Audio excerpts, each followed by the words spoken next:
नमस्कार दोस्तों US Iran के बीच एक बहुत ही खतरनाक सिचुएशन क्रिएट हो गई क्योंकि अरेबियन पेनिनसुला में इकलौता जो न्यूक्लियर प्लांट है उसके ऊपर अटैक करने की कोशिश की गई है, जो कि यूएई में, आप देख सकते हो ये खबर, UAE fumes after Iranian attack near nuclear plant warns of retaliation won't tolerate threat to security. इसको थोड़ा सा हम डिटेल में समझेंगे क्योंकि काफ़ी सारा डेवलपमेंट हो रहा है। भारत की तरफ से भी बयान आया है और सुबह से अगर आप देखोगे तो डोनाल्ड ट्रंप ने बहुत बड़ी बड़ी धमकी दे दी है। इनफैक्ट मैप को पोस्ट किया है जहां पर साफ दिखाया जा रहा है कि किस तरह से जो अमेरिका है वो ईरान के ऊपर बहुत भारी अटैक करेगा।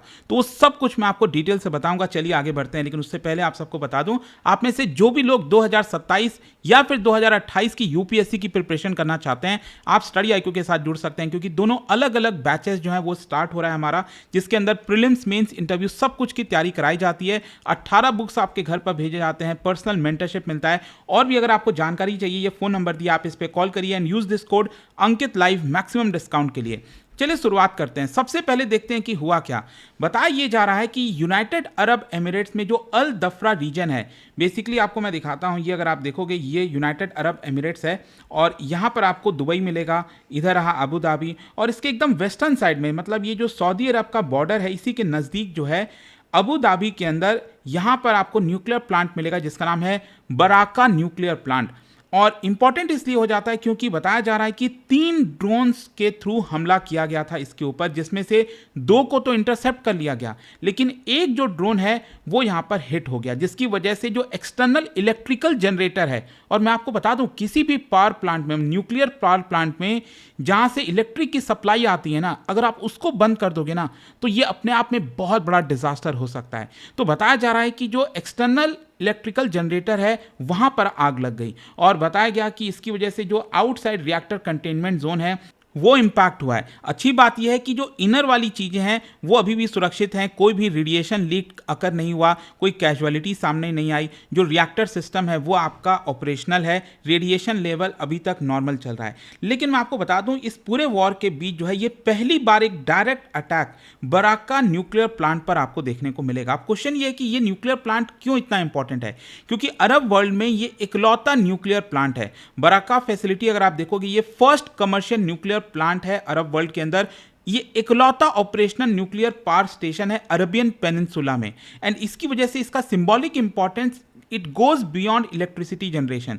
यहां पर यूएई के लिए स्पेशली उसकी technological modernisation, post oil economic transition, strategic prestige, ये सब चीज़ों को दर्शाता है। और इसके अलावा मैं आपको बता दूं, यूनाइटेड अरब एमिरेट्स का जितना भी इलेक्ट्रिसिटी नीड है उसका 25%, सोच के देखिए, इसी न्यूक्लियर प्लांट से आता है। और ये industries, cities, desalination plant, data center, इन सबको ये पावर करता है। अगर बराका नहीं रहा तो यूनाइटेड अरब एमिरेट्स काफ़ी ज़्यादा हैविली डिपेंड हो जाएगा गैस फायर्ड प्लांट के ऊपर, इंपोर्टेड फ्यूल के ऊपर। तो ये सारी प्रॉब्लम हो सकती हैं। और मैं आपको बताऊं तो इसमें लगभग $20 बिलियन का इन्वेस्टमेंट किया गया, इसको यूएई के द्वारा डेवलप किया गया, लेकिन इसमें जो मेजर असिस्टेंस है वो साउथ कोरियन कंपनीज ने किया है और ये 2020 से ऑपरेशन चल रहा है। और इसके अलावा जो जोग्राफिक पोजीशन है वो भी बहुत इंपॉर्टेंट है क्योंकि सऊदी बॉर्डर के नज़दीक है, जैसा मैंने बताया। ये जो शिपिंग रूट में ऑलरेडी हलचल चल रही है, हॉर्मुज को लेकर इतनी टेंशन चल रही है, तो इन सारे कॉन्टेक्स्ट में ये प्लांट काफ़ी इंपॉर्टेंट हो जाता है। क्वेश्चन ये है कि ये जो इंसिडेंट है वो इतना डेंजरस क्यों है, क्योंकि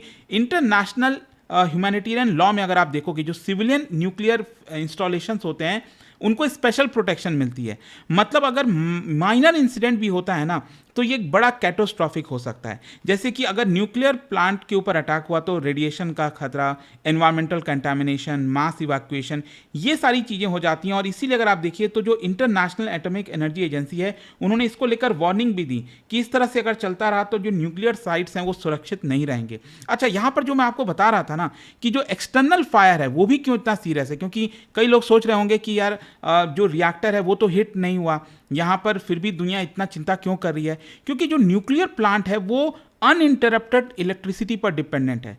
थोड़े देर के लिए भी इलेक्ट्रिसिटी गया ना तो बहुत बड़ा डिजास्टर आ सकता है। तो यहाँ पर आप सोचिए जो इलेक्ट्रिकल जनरेटर है उसके ऊपर अटैक करने की कोशिश की गई, क्योंकि आपको क्या होता है कि जो रिएक्टर्स होते हैं वो लगातार हीट जनरेट करते हैं, तो उसको ठंडा रखने के लिए कूलिंग पंप्स होता है, इलेक्ट्रॉनिक मॉनिटरिंग सिस्टम होता है, बैकअप सिस्टम होता है, इमरजेंसी कंट्रोल होता है। तो ये सारी चीज़ें कैसे चलती हैं? इलेक्ट्रिसिटी से चलती हैं। आप पावर की सप्लाई बंद कर दो तो वो तो अपने आप टेम्परेचर राइज होने लगेगा, फ्यूल रॉड्स मेल्ट हो जाएंगे और एक्सप्लोजन का खतरा हो जाएगा। और जो फुकुशिमा जो जापान में हुआ था 2011 में, वो यही कारण था, क्योंकि जब अर्थक्वेक आया था तो उसने इनिशियली जो रिएक्टर है उसको डैमेज नहीं किया, लेकिन क्योंकि इलेक्ट्रिसिटी जो पावर सिस्टम है वो फेल हो गया था, इसकी वजह से यहां पर ये डिजास्टर देखने को मिला था। तो ये समझने की जरूरत है कि इट इज नॉट जस्ट कि आप डायरेक्टली न्यूक्लियर रिएक्टर के ऊपर अटैक करोगे तो ही खतरा है, अगर आप इलेक्ट्रिसिटी भी बंद कर दोगे तो वो अपने आप में डिजास्टर हो जाएगा। और क्वेश्चन ये कि कौन किया, ऑब्वियस सी बात है, इस पूरे यूएस ईरान वॉर में अगर आप देखोगे अभी तक यूएई ने कोई पब्लिकली फाइनल इन्वेस्टिगेशंस की फाइंडिंग रिलीज नहीं की है,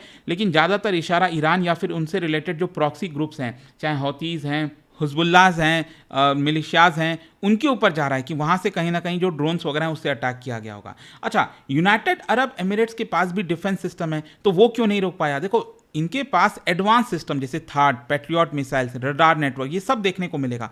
लेकिन ड्रोन आज के डेट में भी भले ही आपके पास कितनी भी बेहतर टेक्नोलॉजी क्या ना हो, यहाँ पर एक साथ इतने सारे ड्रोन आप भेज देते हो, ओवरवेल्म कर जाता है, तो उससे बचना बहुत मुश्किल होता है, क्योंकि ड्रोन एक तो लो लेवल पर फ्लाइंग करते हैं, अनप्रिडिक्टेबल होते हैं, स्मॉल रडार को टारगेट करते हैं और एक साथ बड़े झुंड में आते हैं। तो एक दो ड्रोन ऐसे होंगे जो निकल बचेंगे और वहां पर जाकर अटैक कर देंगे। अच्छा, इसको लेकर भारत का ऑफिशियल पोजीशन क्या है? अगर आप देखोगे, भारत ने यहां पर आज ही सुबह स्टेटमेंट जारी किया और कहा है कि India is deeply concerned at the attack targeting Baraka nuclear facility in the UAE.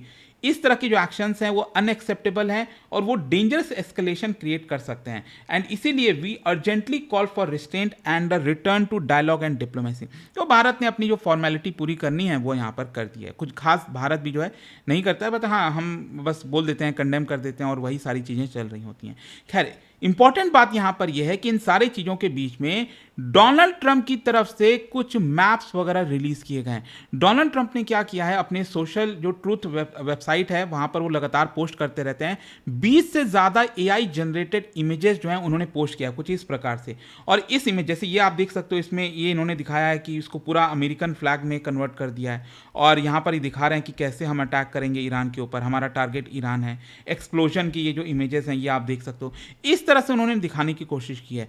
और बेसिकली अगर हम बात करें तो इसमें कई शब्दों का इस्तेमाल किया गया है, laser, big bang gone, the clock is ticking, मतलब वो साफ साफ धमकी दे रहे हैं। क्वेश्चन ये है कि ट्रंप का जो एआई इमेजरी है वो क्यों इतना मायने रखता है? देखो, एक तो वो ईरान को मैसेज दे रहे हैं कि देखो, साइकोलॉजिकली हम आपके ऊपर काफ़ी प्रेशर बनाएंगे, यूएस के पास जो टेक्नोलॉजिकल और मिलिट्री सुपेरियरिटी है वो बहुत ज़्यादा है, आपसे बहुत अच्छी है, और लेज़र वेपन्स वगैरह दिखाकर वो दिखाना चाहते हैं कि हम ईरान को कभी भी पूरी तरह खत्म कर सकते हैं। फिर दूसरा क्या है ना, कि जो अमेरिकन पब्लिक है उनको भी मैसेज सेंड कर रहे हैं इस तरह के एआई इमेजेस से। वो दिखा रहे हैं कि देखो, क्योंकि एक परसेप्शन तो बन ही रहा है ना पूरी दुनिया में कि ईरान वॉर में अमेरिका को बड़ा नुकसान हुआ है, यहाँ पर जो अमेरिका करना चाह रहा था वो नहीं कर पाया है, और इसीलिए आप देखोगे तो वो अमेरिकन लोगों को भी मैसेज कर रहे होंगे कि देखो, अभी भी हम आगे हैं, हम ईरान को जो चाहे करना कर सकते हैं। लेकिन क्वेश्चन ये है कि ये मामला सुलझेगा कैसे? क्या ये और फर्दर वॉर में कन्वर्ट होगा? क्योंकि जो खबर आई थी पहले, अभी रिसेंटली 2 दिन पहले बताया जा रहा था कि यूएस ने 5 कंडीशंस रखे हैं। कौन कौन से कंडीशन? जैसे यहाँ पर एक तो ये कहा है कि हम आपको कोई भी कंपनसेशन नहीं देंगे जो आपको लॉस हुआ है।